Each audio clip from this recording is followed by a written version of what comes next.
आने वाले हैं एग्जाम्स। आप लोगों का क्या इरादा है? यंग इंडिया को बताना चाहता हूँ कि उनकी वैल्यू देश में सबसे ज्यादा है। आप मेहनत करोगे तो हम सबको प्राइड होगा। इस देश का भविष्य आप लोगों की एजुकेशन से डिसाइड होगा। इसीलिए जिम्मेदार बनो, समझदार बनो, काबिल बनो, शक्तिशाली बनो। शक्ति ज्ञान की, नॉलेज की, अच्छे एजुकेशन की, क्योंकि अगर एक साथ मिल जाए मेहनत और ज्ञान तो इस दुनिया में सब कुछ है आसान।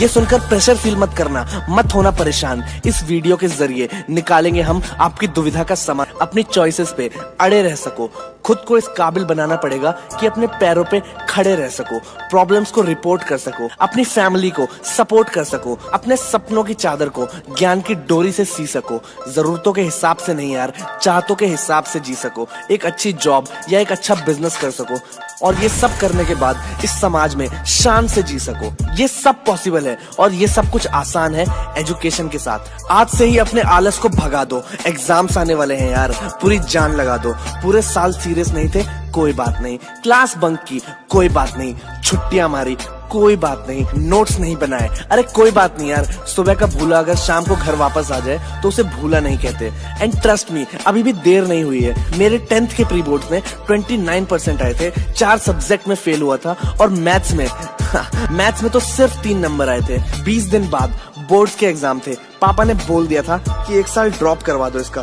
पूरी फैमिली डिसअपॉइंटेड थी, जैसे मैंने किसी का खून कर दिया हो। मैंने पूरे साल टाइम पास किया, दोस्तों में, मोबाइल में और कंप्यूटर गेम्स में। फिर दिमाग को शांत किया और कहा कि मैं एग्जाम दूंगा, हो जाएगा, क्योंकि ये भी होना आसान है। पूरी जान लगा दी, दिन रात एक कर दिया। एग्जाम्स के पैटर्न्स को समझा कि किस टॉपिक से कितने नंबर का क्वेश्चन आता है। थ्योरी पार्ट को लिख लिख के याद किया। फॉर्मूलाज को स्टिकी नोट्स पे लगा के दीवारों पे चिपका दिया। जब भी नजर पड़ती तो मेरा रिवाइज हो जाता। टाइम को डिवाइड कर लिया कैलकुलेशन करके कि किस सब्जेक्ट को कितना टाइम देना चाहिए। शेड्यूल को पूरी शिद्दत से फॉलो किया। कभी कभी कुछ चीजें समझ में नहीं आती थी, ऑब्वियसली यार। पूरा साल टाइम पास किया, क्लास में टीचर्स की बात नहीं सुनी, अपनी ही दुनिया में खोया रहता था। कहाँ से इतनी जल्दी समझ में आता यार। तो उन टॉपिक्स को, उन कॉन्सेप्ट्स को बार बार पढ़ा, रिपीट मोड पे लिख लिख कर याद किया और दिमाग में फिट कर लिया। कभी कभी बोर हो जाता था, मन ही नहीं करता था कि 1 मिनट भी और पढूं। बाहर जिन बच्चों के एग्जाम्स खत्म हो गए हैं, उनके क्रिकेट खेलने की आवाज सुन के मेरा भी मन करता था कि मैं भी जाके उनके साथ क्रिकेट खेलूं और 1-2 शॉट्स लगाऊं।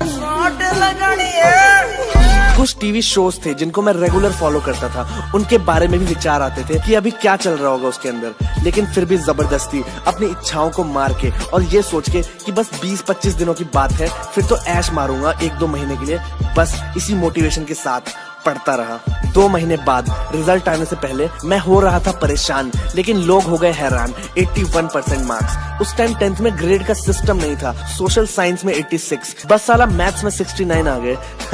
बाकी सब में 80 पार। उस दिन समझ में आया कि कुछ भी नामुमकिन नहीं है यार, 20 दिन में भी चमत्कार हो सकते हैं। फिर जब बीटेक में गया तो वहाँ पूरा सेमेस्टर ना पढ़ के भी एक रात में लोगों को पढ़ के टॉप करते हुए देखा मैंने। यार इन लोगों के पास कोई एक्स्ट्रा दिमाग नहीं होता, सब हमारी तरह ही होते हैं। आपको बस पैटर्न समझना पड़ता है कि एग्जाम में किस तरह के क्वेश्चंस आने वाले हैं। ये नहीं कि इंडेक्स और प्रीफेस भी पढ़ रहे हो बैठ के। और करना ही पड़ेगा ये काम, वरना सोसाइटी तुम्हें कर देगी बदनाम। सोसाइटी की सोच का लेवल क्या है ये तुम्हें वक्त दिखाएगा। जिसको आपका बर्थडे भी याद नहीं रहता था, वो रिजल्ट वाले दिन पूछने चला आएगा। उस दिन आप बहुत डरेंगे जब सारे रिश्तेदार परसेंटेज पूछने के लिए कॉल करेंगे। यही सिस्टम है हमारा, यही रूल्स बनाए हैं। वो देखो शर्मा जी के लड़के के 98% आए हैं। बचो इन नेगेटिविटीज से। एक ही तरीका है, डिलीवर रिजल्ट्स। एक्सक्यूजेस छोड़ दो, आलस छोड़ दो, अपने कंफर्ट जोन को तोड़ दो। दुनिया तभी मानेगी कि आपके अंदर कुछ खास है। आपको हर वो चीज छोड़नी पड़ेगी जो अभी आपके पास है। No WhatsApp, no TV, cancel कर दो सारे plan. Ignore Facebook, ignore friends and specially that game Clash of Clan. अगर ये इतना इंपॉर्टेंट नहीं होता तो मैं आपको इंसिस्ट ही नहीं करता। अपने मोबाइल फोन को तो समझो कि वो एग्जिस्ट ही नहीं करता। सबसे बोल दो कि यार माफ करो, एग्जाम होने वाले हैं, मैं अवेलेबल नहीं हूँ। रॉन्ग नंबर पे कॉल नहीं किया आपने, रॉन्ग टाइम पे कॉल किया है। मैं अभी बिजी होने वाला हूँ अपनी जिंदगी के सबसे इंपॉर्टेंट टास्क में, जिंदगी में कुछ बड़ा करने के लिए। आपके इस मिशन में एबी वायरल कर रहा है आपको बैक। पेश करता हूँ एग्जाम्स की तैयारी करने के लिए कुछ interesting hack. Binaural beats, YouTube पे सर्च करो, 2-2 घंटे की ऑडियो मिल जाएगी। पढ़ते पढ़ते मेमोरी पावर एंड कंसंट्रेशन को बढ़ाने के लिए सुन सकते हो ईयरफोन्स लगा के। सुपर नोट्स, बहुत important formulas, concepts, dates etcetera याद रखने के लिए उसके सुपर नोट्स बना के दीवार पे चिपका दो। सोते जागते बस वही दिखना चाहिए। अंडरस्टैंडिंग द पैटर्न्स, एग्जाम के पैटर्न्स को समझो कि किस तरह के क्वेश्चंस पूछे जाएंगे। 6 नंबर के क्वेश्चन किस चैप्टर से आएंगे, 12 नंबर वाला क्वेश्चन कहां से आएगा। पिछले कुछ सालों के क्वेश्चंस पेपर को उठा के स्टडी करो और समझो। Make your own codes. मेरी मैथ्स की टीचर ने जब मुझे ट्रिग्नोमेट्री सिखाई थी तो sine theta, cos theta etcetera के फॉर्मूले याद करने के लिए ये वाला मंत्र दिया था, पंडित बद्री प्रसाद हर हर भोले सोना चांदी तोले। केमिस्ट्री में भी पीरियोडिक टेबल याद करने के लिए ग्रुप 2 के लिए ये वाला फॉर्मूला था, बेटा मांगे कार स्कूटर बाप रोने से राजी। आप भी सोचो, जो सब्जेक्ट आपके पास है क्या उसको याद करने के लिए कोई ऐसा कोड बनाया जा सकता है। और लास्ट में इस देश के सभी स्टूडेंट्स को एग्जाम के लिए मेरी तरफ से ऑल द बेस्ट। मेरी विशेष आप सबके साथ है। आप लोग एग्जाम में अच्छे मार्क्स लेने के लिए क्या क्या चीजें करते हो कमेंट्स में शेयर कीजिए और हम सब मिलके इस वीडियो की तरह कमेंट सेक्शन में भी वैल्यू ऐड करते हैं। और आप सबका तहे दिल से शुक्रिया यार, 1 लाख लोगों ने मेरी वीडियोस को देखकर सब्सक्राइब का बटन दबाया। मेरे लिए ये बहुत गर्व की बात है। मैं आप सबको इसी तरह आने वाले टाइम में exam, entrepreneurship, lifestyle, poetry and raps, hip hop और भी नाना प्रकार के टॉपिक्स पे वीडियोस दिखाता रहूंगा।